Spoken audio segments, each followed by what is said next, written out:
ఈ క్వశ్చన్ చూడండి. So format ఇలా ఉందనుకోండి, suppose dy/dx equal to something something something. So ఇలా చూసినప్పుడే స్ట్రైట్ అసలు ఏమీ చేయదు, స్ట్రైట్ ఆన్సర్ నేను పెట్టేస్తున్నా option B, straight option B answer. ఇంకా లేదు సపోజ్ ఇలాంటి ఒక క్వశ్చన్ ఇచ్చినాడు.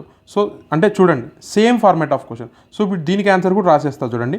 tan inverse of 2x + y + 1 divided by √2 is equal to √2x + c.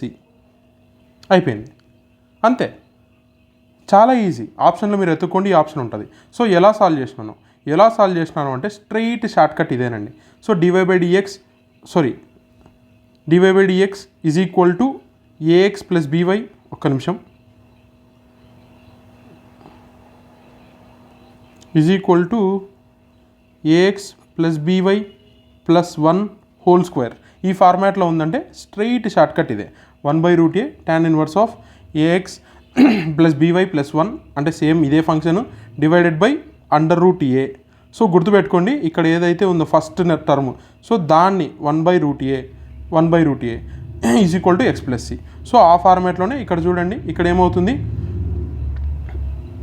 4కి రూట్ ఎంత 2, 4కి రూట్ ఎంత 2, అదే ఆన్సర్. సో ఇక్కడ కూడా చూడండి 2కు రూట్ ఎంత √2, 2కు రూట్ ఎంత, ఇక్కడ యాక్చువల్గా 1/√2 రావాలి, నేను ఇటు పక్క రాసుకున్నాను అంతే. సో సిమిలర్గా దీనికి ఎంత అవుతుంది చెప్పండి, ఇప్పుడు ఆన్సర్ ఎంత అవుతుంది చెప్పండి.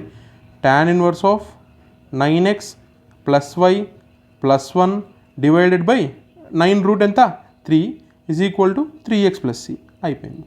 So very very very simple. మీకు కాన్సెప్ట్ అర్థమైందంటే చాలా ఈజీ, ఓకేనా. సో ఈ పర్టికులర్ వీడియో నచ్చితే కనుక మీ ఫ్రెండ్స్కి చెప్పండి. ఈజీగా మనకు ఇది యాక్చువల్గా ఎలా సాల్వ్ చేస్తామంటే వేరియబుల్ సపరబుల్లోకి వెళ్ళి చేయాలన్నమాట, కానీ మనకు అది కూడా లేకుండా చాలా ఈజీగా చేసేసినాను. సో ఈజీగా 1 మార్క్ గెయిన్ అవ్వడానికి. అండ్ ప్రీవియస్లో ఈ ఫార్మాట్ ఆఫ్ క్వశ్చన్స్ అడిగినారనమాట. సో మీకు నచ్చితే కనుక ఒక లైక్ కొట్టండి, మీ ఫ్రెండ్స్తో చెప్పండి. Thank you.